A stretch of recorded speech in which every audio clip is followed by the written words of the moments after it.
Bonjour tout le monde et bienvenue dans ce webinaire sur les Pinterest Predict 2026. Aujourd'hui, on va voir plusieurs parties. Donc d'abord, on va essayer de comprendre comment et pourquoi ce rapport Pinterest Predict sort et comment il peut être utile pour vos marques. Ensuite, dans un deuxième temps, on va voir une tendance de l'année dernière qui a très bien fonctionné hein, et un ou deux cas autour de tendances. Et enfin, on va voir un petit extrait des tendances de cette année. Avant de passer éventuellement à des questions, si vous en avez, n'hésitez pas à les mettre dans le chat. Et c'est qu'on essaiera de répondre à vos questions. Et voilà. Donc on est ensemble pour 1 heure. Donc l'idée c'est de tirer au mieux parti des tendances Pinterest. Tout d'abord, je me présente, donc je m'appelle Jérémy, je travaille dans l'équipe créative chez Pinterest. Mon rôle au quotidien, c'est d'accompagner les marques et les agences médias ou créatives dans leurs besoins créatifs pour la plateforme, de comprendre les usages des utilisateurs de Pinterest, de les aider à trouver des idées de campagne, des idées pour leur marque, de comprendre les codes créatifs de la plateforme et d'avoir la meilleure exécution possible pour faire les meilleures campagnes sur la plateforme. Pourquoi ce rapport est important? Tout d'abord, dans le contexte actuel assez incertain, l'économie exige beaucoup de discernement pour les marques et on sait que le contexte peut créer un impact sur vos budgets marketing. En effet, par exemple, près de plus de trois quarts des utilisateurs hebdomadaires de la plateforme déclarent que l'actualité a influencé leur décision d'achat. Du coup, en influençant la décision d'achat, ça va aussi impacter vos budgets marketing et la manière dont vous utilisez ces budgets. Et donc, ça crée un peu plus de tension sur la manière dont on utilise ces budgets. Près de la moitié des responsables marketing, d'ailleurs, prévoient de réduire leur budget en réponse à l'impact potentiel des droits de douane sur les investissements publicitaires. Comment résoudre ces deux défis? Bah, justement, c'est là où les trends vont être assez importantes parce que ces trends vont permettre de comprendre les insights culturels autour des consommateurs de la plateforme et globalement, pas uniquement de la plateforme, avec des vrais insights sociétaux et de comprendre comment créer des liens authentiques. On va le voir, les tendances de ce rapport ne sont pas les mêmes que les tendances qu'on pourrait trouver sur le social media. C'est deux types de tendances différentes. Lorsque vous évaluez vos investissements publicitaires, ces tendances vont être un outil précieux pour comprendre où les consommateurs ont leur attention, comment créer de la pertinence et de la résonance culturelle avec ces consommateurs, comment créer du lien. Et en fait, c'est un lien qui va pas être juste un lien éphémère, on va le voir sur la différence des tendances. Ça va être un lien plus authentique, un lien plus durable, un lien plus long, qui va permettre de créer une croissance plus importante en s'appuyant sur ces tendances. Et on va le voir d'un point de vue concret, comment ces tendances peuvent s'activer auprès de vos marques. Avant de rentrer dans le vif du sujet, les tendances versus, entre guillemets, les tendances éphémères, en fait, on parle de tendances, mais voilà, c'est presque des mouvements sociaux, sociétaux, c'est des vrais insights consommateurs de long terme. En effet, Pinterest est la plateforme de la planification longue on le verra, hein, ça peut être de la planification longue pour voilà, la chambre d'enfant, pour un mariage, une planification un peu plus courte pour un dîner entre amis et notamment chez la Gen Z, une planification même très courte pour comment s'habiller le matin. Donc, on a des tendances qui correspondent à des vrais changements de comportement avec des schémas qui sont mesurables. On va le voir que grâce à nos outils, on peut, avec une certaine précision, euh, comprendre sur plusieurs mois et longtemps à l'avance les tendances qui feront en fait le changement des comportements dans l'année à venir, versus des tendances qui sont un peu plus des tendances, je dirais, du social, là où en fait, là ou sur d'autres plateformes, on est sur des plateformes de communauté, sur des plateformes de conversation, et où en fait la conversation est une conversation éphémère, il faut être dans le moment de la conversation. Pinterest étant une plateforme beaucoup plus du soi et du self, on est sur des gens où en fait les gens sont face à eux-mêmes. Et donc, c'est des tendances qui vont refléter en fait ce que les gens font et ce que les gens veulent, parce que c'est eux et eux-mêmes dans leur parcours d'inspiration, de découverte et d'action. Vous avez besoin de tendances qui marquent, de tendances qui fonctionnent et de tendances qui résonnent. Et donc, c'est des tendances qui vont offrir un potentiel de pertinence et de générer un vrai impact. Et c'est là où Pinterest Predict vient vraiment vous donner des outils et des possibilités pour des campagnes vraiment performantes et des créas qui vont fonctionner. Pinterest chaque mois, c'est 600 millions, plus de 600 millions d'utilisateurs mensuels. Euh, on le disait, Pinterest, c'est la plateforme de la planification. Donc, c'est ce qui permet justement d'avoir, avec une certaine précision, de deviner ce qui va se passer dans les mois, dans l'année à venir. C'est aussi des tendances qui, justement, durent sur une année, voire sur deux ou trois. On a une méthodologie qui fonctionne parce qu'elle est basée sur plusieurs enfin, plusieurs modes de calcul sur une méthodologie qui est comment dire, qui est vraiment baqué par plusieurs années de fonctionnement. Tout d'abord, c'est une intelligence multimodale. Nos équipes, chaque année, elles vont analyser des milliards de recherches, elles vont analyser des milliards de visuels, et à partir de ces visuels, on va pouvoir avoir une image complète de ce que les gens planifient. On le disait, en étant sur la plateforme de la planification, on a des millions, donc des centaines de millions de consommateurs qui vont planifier ce qu'ils veulent d'un point de vue esthétique, d'un point de vue mode, d'un point de vue déco. Et tout ça, mis bout à bout, ça nous permet justement de sortir ces tendances qu'on va voir. Deuxième, on a une curation. On peut aussi associer justement des insights par rapport au search. Comme on le disait, Pinterest, c'est une plateforme où les gens, en fait, ce sont eux par rapport à eux-mêmes dans leur parcours de découverte et d'achat. Et donc, en étant dans cette plateforme-là, on a justement une, un parcours qui va être actif de la part des utilisateurs. Et donc, via le search, ça va pouvoir nous donner des insights qui vont être assez justes dans cette planification active. Et enfin, on vérifie le potentiel de croissance avec notamment des années d'expérience de prédiction. Et d'ailleurs, enfin, si vous voulez le deviner, si vous deviez donner un chiffre, essayez de le deviner là, maintenant. D'après vous, sur les 6 dernières années, quelle est je dirais, la précision avec laquelle les tendances se sont avérées dans l'année? Eh bien, le chiffre est assez haut, c'est 88%. C'est-à-dire que 88% des tendances sur les 6 dernières années, sur les 6 derniers rapports prédicts qui ont été justement déclarés, qui ont été mis en avant, se sont concrétisés, qui ont montré vraiment une pertinence durable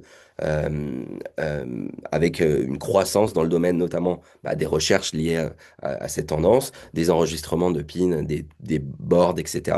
Et aussi des achats, parce que c'est pas juste de l'inspiration, on le verra, c'est sur tout le funnel. C'est pas simplement des effets de mode, c'est des vrais insights culturels qui vont servir de base à l'élaboration des campagnes. Et euh, les tendances, justement, donc, sont plus personnelles, parce qu'elles sont déterminées par des millions de personnes qui recherchent ce qui compte pour elles. Euh, Elles sont plus réalisables. On l'a vu, on l'a mesuré, on l'a vérifié. Les achats de produits liés aux tendances ont augmenté d'une année à l'autre. Donc, par exemple, sur les achats de produits liés aux tendances Pinterest de l'année dernière, de 2025, ça a augmenté de plus de 68% par rapport à l'année précédente. Et elles sont aussi plus durables. Elles durent presque 2 fois plus longtemps que d'autres tendances en ligne. Donc, on le sait aussi, durable aujourd'hui dans un moment où, d'un point de vue communication et marketing, tout est de plus en plus éphémère. Il faut parfois courir après la tendance. En fait, on le voit et on le vérifie. La majorité des tendances, c'est pas juste des élans éphémères d'une semaine ou deux.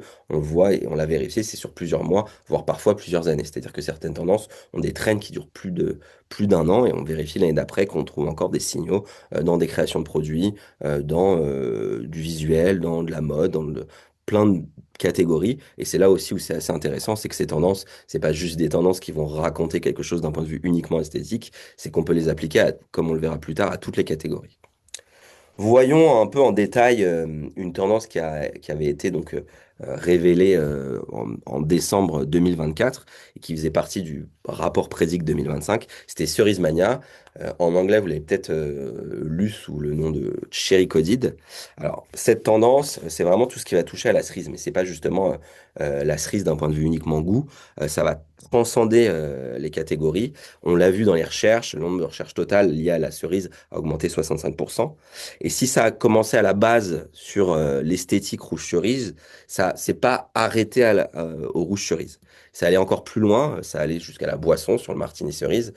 Et, et comme on peut le voir sur les exemples de gauche, notamment sur les esthétiques, on a retrouvé cette couleur rouge cerise sur les podiums, on l'a retrouvé dans des événements, on l'a vu aussi dans certains shootings de mode assez iconiques, comme par exemple la collaboration, la célébration des 20 ans de Murakami avec Louis Vuitton, qui était un shooting avec Zendaya, où justement il y avait ces grosses cerises qui étaient en mars mai 2025, et pour autant, la tendance avait été, le rapport a été sorti quelques mois avant, donc on le voit, il y a un un vrai écho qui se fait. Ça ne veut pas dire que le rapport prédit tout, mais ça veut dire justement que ça permet vraiment de deviner et d'être en amont sur les insights comportementaux, sociétaux, et sur toutes les catégories.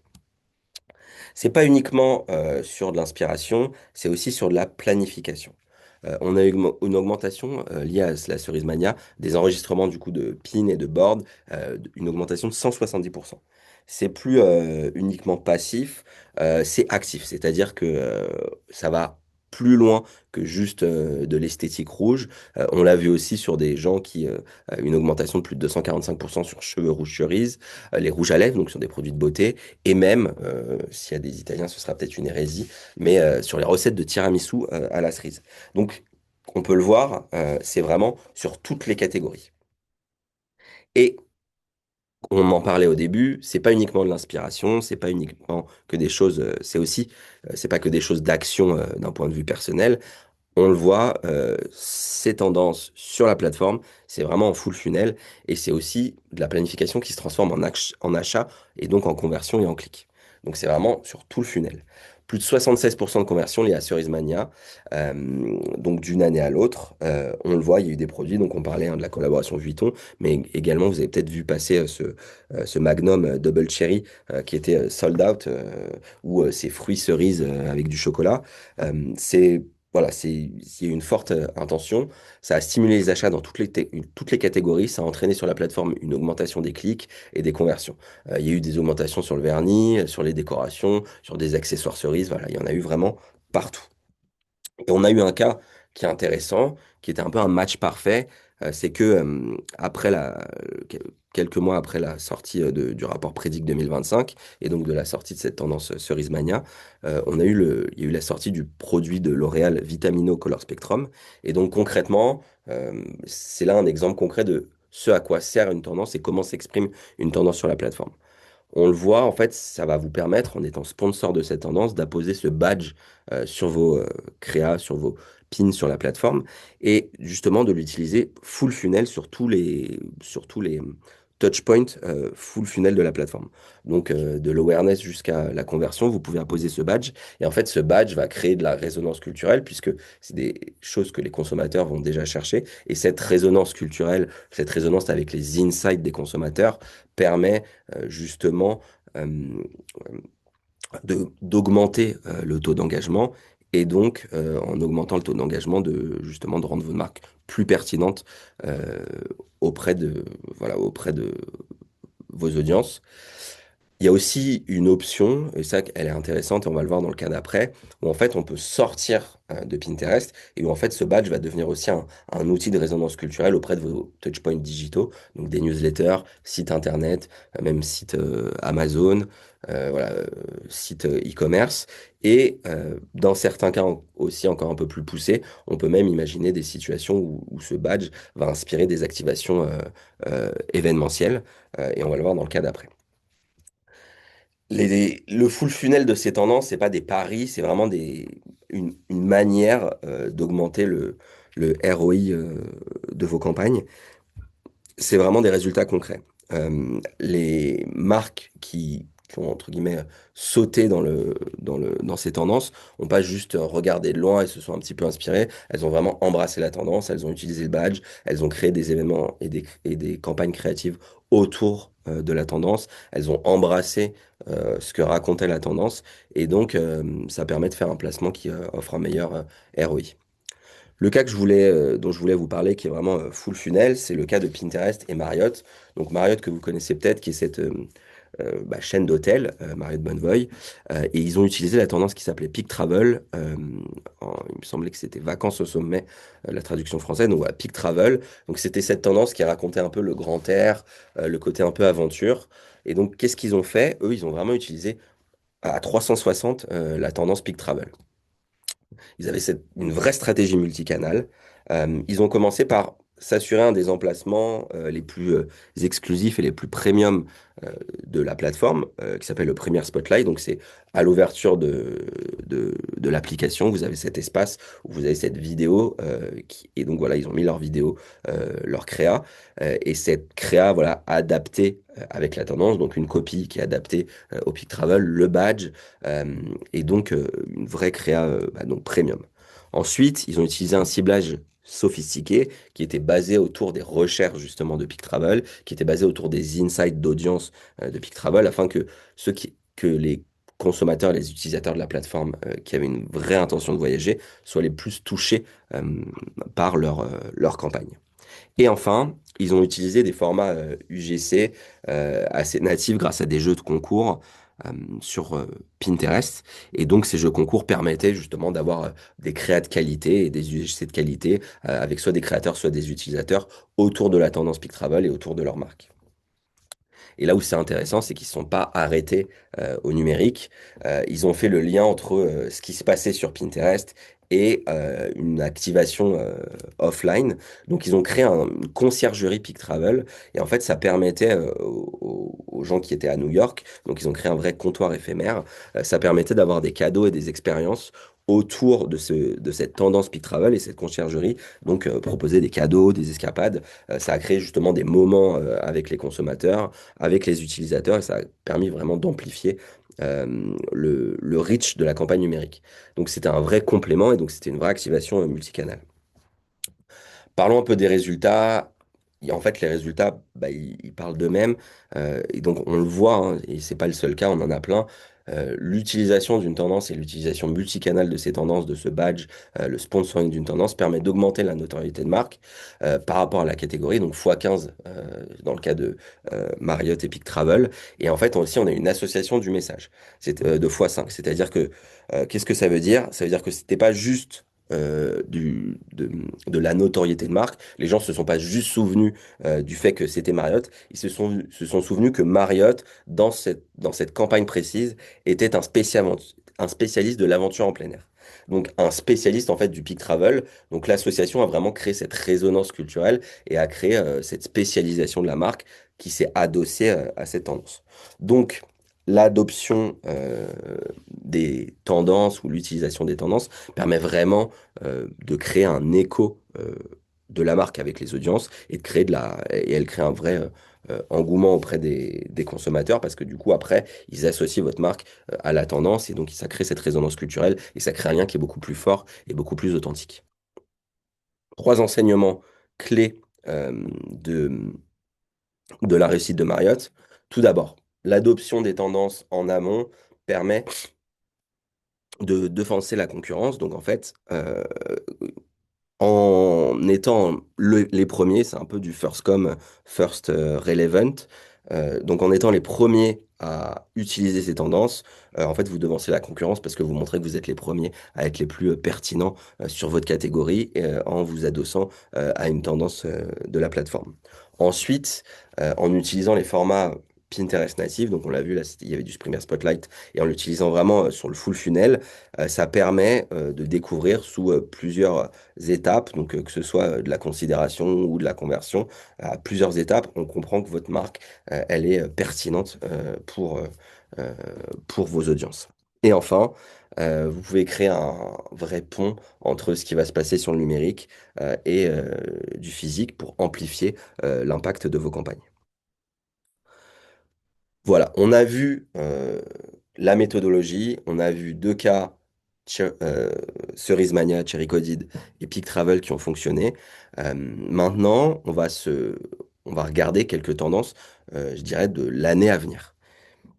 Une petite précaution oratoire, comme on le disait, ces tendances, c'est pas, vous allez peut-être voir des choses, vous dites, je les ai déjà vues. Par exemple, alors on n'en parle pas aujourd'hui, mais il y a une tendance qui s'appelle Wilder Kind, qui est vraiment liée autour de la nature.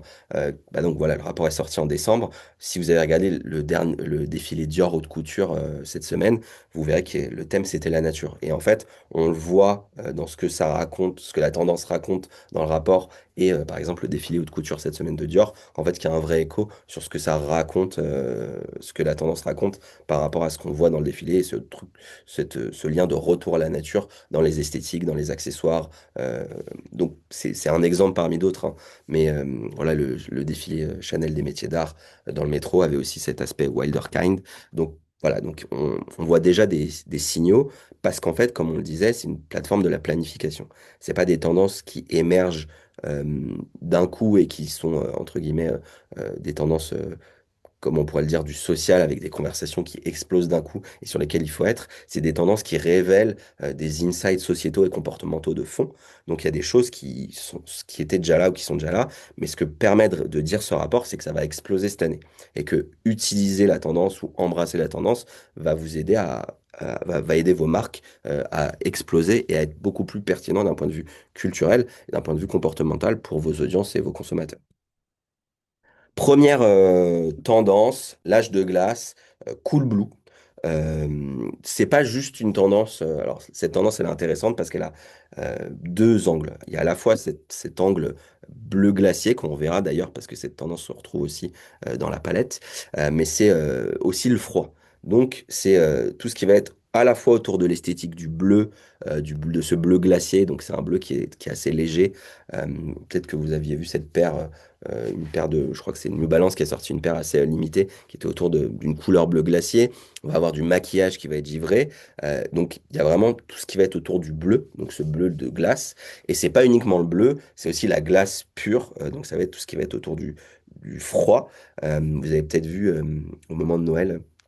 La campagne de Longchamp, où Longchamp avait fait des shootings de leurs sacs sur des glaçons, donc qui racontait déjà un peu cette tendance de l'âge de glace.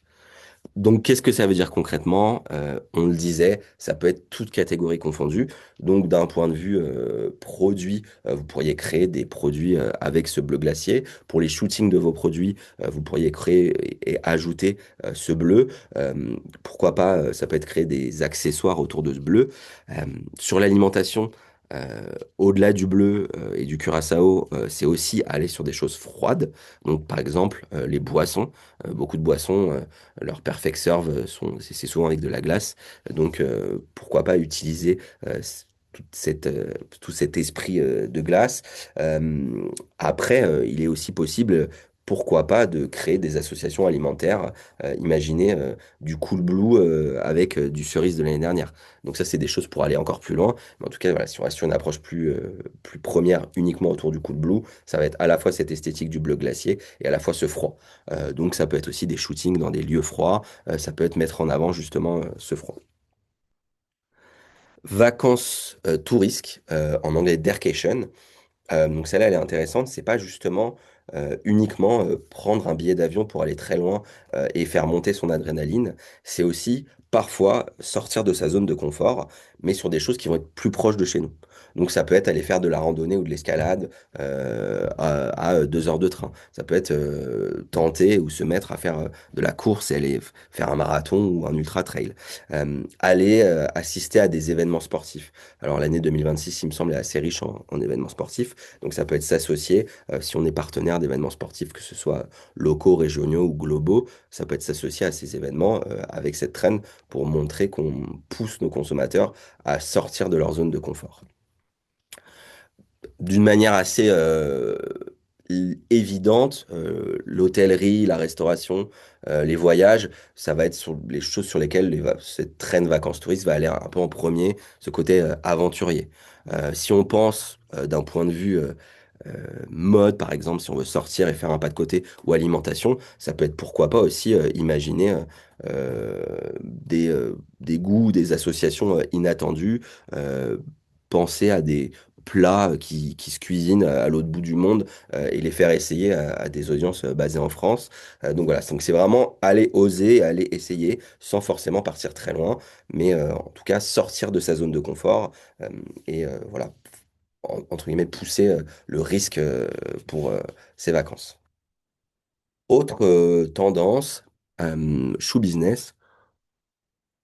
Donc, si le chou était déjà là, assez présent dans les assiettes, donc vous connaissez peut-être déjà le chou kimchi de la cuisine coréenne. Euh, euh, Bordalo Pinheiro, vous connaissez peut-être cette marque de vaisselle portugaise qui a plus d'un siècle, qui fait aussi des assiettes en chou. Voilà, on l'a vu aussi sur certaines marques de mode qui ont fait des shootings autour du chou. Là, on pense vraiment que ça va exploser. Le chou va, même s'il a été la star des soupes dans les années 80, là, il revient sur le devant de la scène, il va être partout. Qu'est-ce que ça veut dire pour vos marques? Alors, pareil, si on le reprend d'un point de vue premier assez évident sur la restauration, ça va être intégrer le chou dans les assiettes. Pour les produits de beauté, pourquoi pas imaginer des produits à base de chou, parce qu'il y a plein de vertus pour le chou. Dans la décoration, donc on parlait de Bordalo Pinheiro, euh, ça peut être aussi, pourquoi pas imaginer des esthétiques de shooting autour du chou. Euh, Pourquoi pas faire des shootings de vos produits dans des champs de choux, l'intégrer où vous le pouvez. Et en tout cas, le chou a ce côté réconfortant qui, à mon avis, qui est un peu la raison de son succès. Omniprésent, en anglais extracelestial. Alors, omniprésent, c'est tout ce qui va être aller chercher euh, des choses hors de terre. Donc on a une autre trend, quand je vous invite à aller voir le rapport entier, on en reparlera à la fin, sur le site dédié. On a une autre trend qui s'appelle Mystic Outlands, donc qui va être d'aller chercher l'ailleurs sur Terre. Donc par exemple, c'est aller dans des destinations dans les îles écossaises pour trouver un ailleurs mystique sur Terre. Mais celle-là, ça va être vraiment justement quelque chose qui est extraterrestre. Donc, on est sur vraiment une esthétique et sur une envie d'aller imaginer des choses d'ailleurs.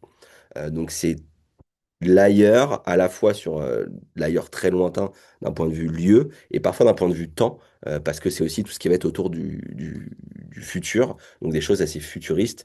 Donc on a des requêtes autour, par exemple, de camions futuristes, on a des esthétiques extraterrestres, des bijoux futuristes, donc tout ce qui peut raconter le futur. Vous avez peut-être vu passer ce pop-up de la marque de lunettes Jimmy Fairley qui a essayé d'imaginer le futur de la vision dans des dizaines d'années. Voilà, ça va être vraiment penser le futur et réfléchir le futur. Est-ce que ça peut être, pourquoi pas, des pop-up éphémères pour vos marques et des exercices de collection capsules qui vont raconter le futur, quelle que soit la catégorie de vos produits. Ça peut être l'esthétique de vos shootings. Donc voilà, ça va être tout ce qui va être dans la mode éthérée, ça va être ce qui va être opalescent ou iridescent, des choses scintillantes. Euh, des couleurs très pâles. Voilà, on va être vraiment dans des choses très pastel. Euh, et donc, pareil encore, comme on le disait auparavant, bah, transcatégorie, il n'y a pas de catégorie dédiée. Il y en a qui, certes, sont plus évidentes que d'autres, mais en tout cas, on peut le faire et on peut l'imaginer sur plein de catégories. Club courrier, en anglais, pen pals. Aujourd'hui, c'est vrai qu'on peut, entre guillemets, envoyer une lettre en quelques clics de pouce depuis son téléphone. Mais en fait, on parlait au début de parfois d'un besoin des consommateurs de retrouver de l'authenticité avec leur marque. Et en fait, c'est un peu ce que je trouve, ce que raconte cette tendance. C'est-à-dire que le courrier retrouve un intérêt auprès des gens. On reprend le temps d'écrire et pas uniquement justement d'écrire simplement une lettre qu'on irait imprimer. C'est vraiment de l'écriture manuscrite qui est associée à la fois à du tampon, qui est associée aussi à du cadeau par courrier postaux, qui est associé à des jolis timbres, en fait, tout ce qui va être autour de l'écriture, ce qui va être autour, en fait, presque de revenir à une relation un peu plus authentique et de remanifier un peu, euh, en fait, la connexion entre les gens, bah, va se faire avec ce club courrier. Bon, de manière assez littérale, ça peut être voilà, des choses à imaginer euh, d'un point de vue loisir, mais je pense que pour des marques, ce qui peut être assez intéressant, ça peut être pourquoi pas, j'en sais rien, pour de l'envoi de produits, imaginer des notes manuscrites qu'on rajouterait à la main, dans la restauration, peut-être ça peut être des menus à la main.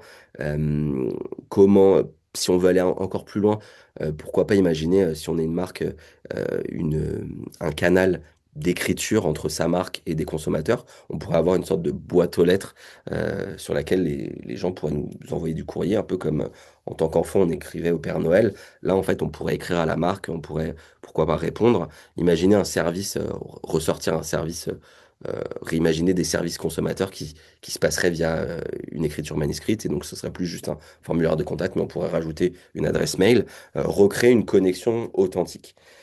Ça peut être, pourquoi pas, imaginer pour une marque quelle qu'elle soit, on pourrait sortir des cartes postales à adosser euh, euh, avec des produits. Donc comme ça, les gens pourront envoyer des cartes postales.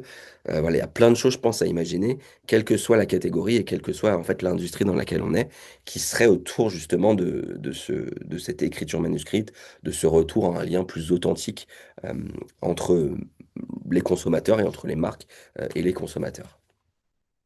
Et voilà, donc on a vu quelques tendances, on en a 21. Euh, je pourrais passer encore plein de temps à vous parler des 21. Donc voilà, je crois qu'il y a un formulaire de contact, donc n'hésitez pas à écrire ce formulaire de contact si vous êtes curieux d'en apprendre plus sur les autres. N'hésitez pas à aller regarder le rapport. Et je voulais aussi vous parler de ça. Cette année, c'est la première fois où justement on peut s'adosser aussi à une palette. Alors, on le sait, il y a une autre marque qui est très connue de la couleur qui fait sa palette. Depuis quelques années, Pinterest a aussi sa palette. Et pour la première fois, en fait, cette palette est ouverte en fait aux marques. Et pour les marques qui ont justement euh, un, un intérêt très fort pour les couleurs, on prédit aussi ce que vont être les couleurs de l'année. On va retrouver d'ailleurs une des couleurs qui était aussi une trend. Mais voilà, donc c'est les 5 couleurs. Il y a aussi un format de sponsorisation. Et ça permet de la même manière qu'avec les tendances prédictes, d'adosser un badge. Et donc, s'il y a des produits que vous avez déjà imaginés ou des produits qui existent, ou même pourquoi pas sortir des produits qui sont inspirés de ces couleurs, l'idée c'est d'avoir ce badge qui va venir créer, pareil, de la pertinence et de la résonance culturelle auprès des audiences sur la plateforme et hors plateforme auprès de ces couleurs. Première couleur, donc celle-là on en a déjà parlé, Cool Blue, donc ce bleu vraiment glacier, donc c'est l'esthétique du glacier, voilà, on l'a déjà vu arriver, je trouve, chez certaines marques et sur certains podiums, mais voilà, ça arrive. Vert sauge, alors il me semble aussi que il y a aussi des téléphones qui existent en verso. Il y a même des voitures peut-être qui existent aussi en verso. Donc voilà, on pense que le verso va exploser cette année. Donc c'est Jade en anglais. Donc voilà, c'est ce côté jade. Donc c'est vraiment voilà, c'est un vert assez pâle, assez joli, voilà, qui est dans les couleurs de l'année. Le cassis ou prune, donc d'ailleurs c'est pour ça que dans les requêtes vous voyez le prune, c'est donc la traduction en anglais c'est le plum, donc cassis ou prune. Donc c'est voilà ce violet très foncé, assez classe, qui est dans la palette de l'année. Le wasabi, donc là on est sur un vert jaune, un jaune assez électrique, mais voilà, on a un peu les deux, parce qu'en fait on a ce mariage entre le vert et le jaune, donc on va être sur du jaune-vert, donc voilà, mariage vert-citron, on va être sur un vert chartreuse, des tenues jaune et vert, donc c'est soit une association des deux, soit un mélange. En tout cas on est voilà sur ce côté soit jaune électrique, soit vert jaune. Mais ça, vous l'avez peut-être déjà vu sur des objets mobiliers, mais voilà, il fait partie de la palette. Et orange topaz, donc c'est un orange très électrique, euh, et donc c'est la 5e couleur de la palette.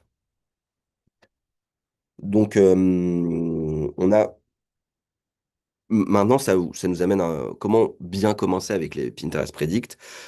Si on devait résumer, premier conseil, faut choisir la bonne tendance pour votre entreprise. Euh, il faut toutes les tendances ne conviennent pas forcément à votre marque. Malgré tout, moi, je pense que il y a quand même, même si toutes les tendances peuvent rentrer dans toutes les catégories, toutes les tendances vont pas forcément avoir un perfect fit avec l'ADN de votre marque. On a vu des cas où il y a eu un peu des matchs parfaits, mais en tout cas, c'est à vous d'imaginer et de chercher quelle peut être la tendance qui va faire le meilleur écho à votre marque. Ensuite, affiner la stratégie que vous aurez sur la plateforme grâce à la tendance. Ça peut être une stratégie de mots-clés, ça va être la manière dont vous allez shooter ou imaginer vos créas, ça va être la manière dont vous allez aussi peut-être transposer ces tendances dans le monde réel. Donc par exemple, cette année, on a une tendance qui s'appelle Gimme Gummy, qui va être autour des bonbons. Pourquoi pas imaginer qu'on pourrait transformer sa boutique un peu en un magasin de bonbons, même si on vend des rouges à lèvres et et des crèmes pour le visage. Et donc, c'est comment on intègre la tendance dans son mix marketing. Maîtriser la tendance, et donc là, ça va être le partenaire, c'est ce dont on se parlait au début, c'est quand on va plus loin, c'est le sponsoring de tendance, c'est-à-dire que ça permet d'apposer ce badge. C'est en fait le média qui va vous permettre de unlocker ce badge et donc d'apposer ce badge à la fois sur Pinterest et à la fois hors de Pinterest euh, pour justement créer de la pertinence et de la résonance avec les audiences. Travailler avec des créateurs Pinterest, donc ça va être des créateurs de contenu Pinterest. La meilleure manière de travailler avec eux, c'est pas forcément de prendre les plus gros créateurs. Ça va être des créateurs qui font des super beaux collages, des super beaux boards, qui vont vraiment maîtriser les esthétiques de la plateforme. Travaillez voilà, dans les codes de la tendance. Inspirez-vous de la tendance et de ce qu'elle raconte pour tirer le meilleur parti de cette tendance. Et enfin, il y a un autre outil qui peut vous permettre d'aller encore plus loin en vous basant sur les recherches qui sont données dans le rapport de tendance. Vous pouvez ensuite aussi aller sur l'outil trend.pinterest.com, qui est vraiment un outil de recherche et de tendance de recherche qui vous permet d'approfondir au-delà de juste les Pinterest Predict autour de votre industrie. Donc, n'hésitez pas à aller voir ce site internet. Ça peut vous aider à comprendre un peu mieux votre industrie, les recherches et les comportements de vos consommateurs. Voilà, on arrive à la fin. Donc, l'idée, ça, c'est un peu toutes les tendances. Donc, on en parlait, Mystic Outline, c'est mystère. On a bouquet final qui va être autour du scent stacking, donc du perfume layering. Donc, quand on met plusieurs parfums. Broché comme jamais, c'est le retour de la broche. On a pu le voir sur le tapis rouge des Golden Globes. Into the Wild, c'est celle dont on parlait, Wilder Kind, qu'on a pu voir sur le défilé Chanel des métiers d'art ou sur le défilé Dior haute couture cette semaine. Opération Opéra, c'est le retour, c'est un peu la fin du minimalisme et le retour à quelque chose d'un peu plus luxuriant en termes d'esthétique. La vie en pro, ça va être ce qui va être autour de la poésie. On a quelque chose qui s'appelle Retro Kid, qui va être autour de la nostalgie de l'enfance et donc des choses un peu rétro. Glamourati, qui est plutôt orienté fashion, qui va être un peu sur la fin du quiet luxury et on retrouve justement des esthétiques un peu plus années 80, un peu plus, voilà, un peu plus exubérantes et luxuriantes.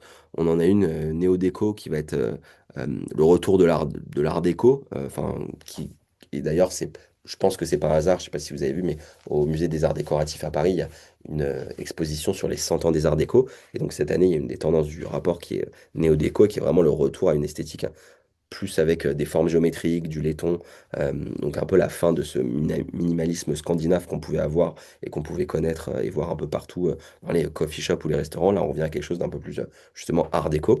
Voilà, il y en a plein. Je vous invite à aller regarder sur le site dédié Pinterest Predict Trend, toutes les trends et vous plonger dans le rapport. Aussi, il existe sur pinterestacademy.com plusieurs outils de formation en ligne. Vous pouvez vous former sur justement les trends un peu plus loin, sur la manière de développer et de trouver les insights pour vos audiences, des choses un peu plus bas de funnel et conversion autour de la solution Pinterest P+, donc Performance Plus, comment lancer des annonces pour vos marques. On arrive à la fin et je pense qu'il va y avoir peut-être quelques questions.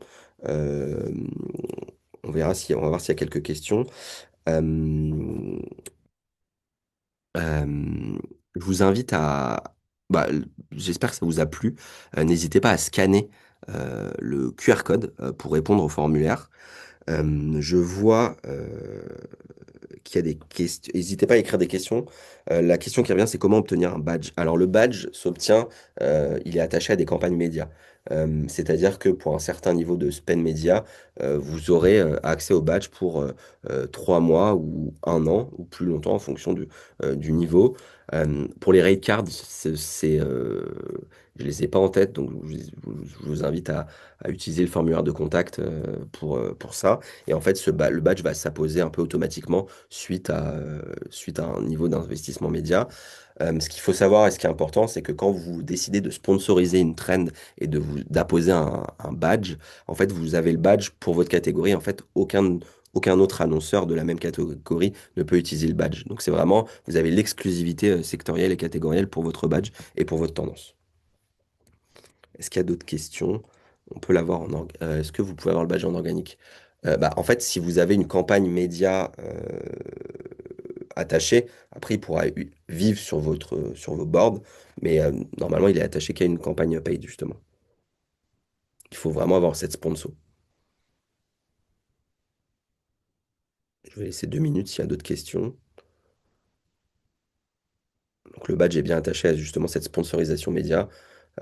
Après, voilà, donc ça c'est pour avoir l'utilisation du badge. Le rapport, il est libre, vous pouvez le télécharger, l'utiliser comme vous voulez. Vous pouvez vous inspirer. Ce qui est vraiment attaché à cette sponsorisation, ça va être l'utilisation de ce badge. Et c'est en vrai ce badge qui va créer cette résonance culturelle, qui va augmenter l'engagement, qui va augmenter les taux de clics et qui va augmenter voilà, l'engagement des audiences.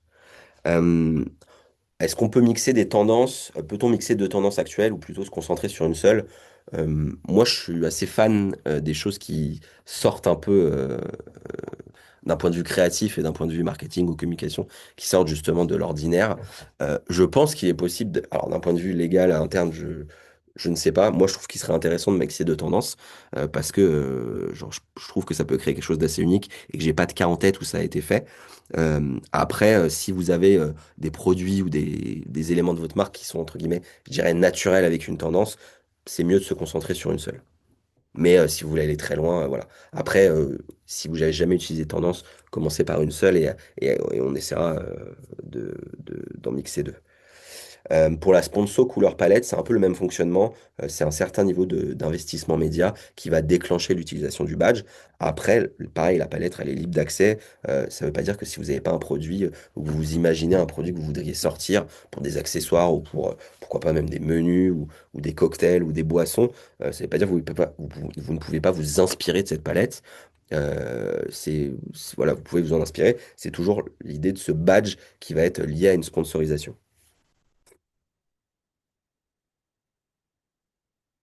Y a-t-il d'autres questions? Voir si je peux.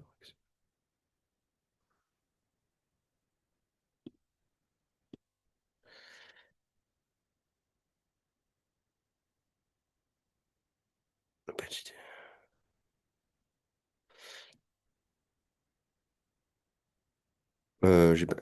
Alors pour avoir le badge, en fait, c'est vraiment lié. Donc ça, faudra se rapprocher de nos équipes commerciales. Ça va être vraiment lié à une campagne média et un certain niveau comment dire, un certain niveau d'inspiration, un certain niveau, pardon, d'investissement média va déclencher l'utilisation de ce badge.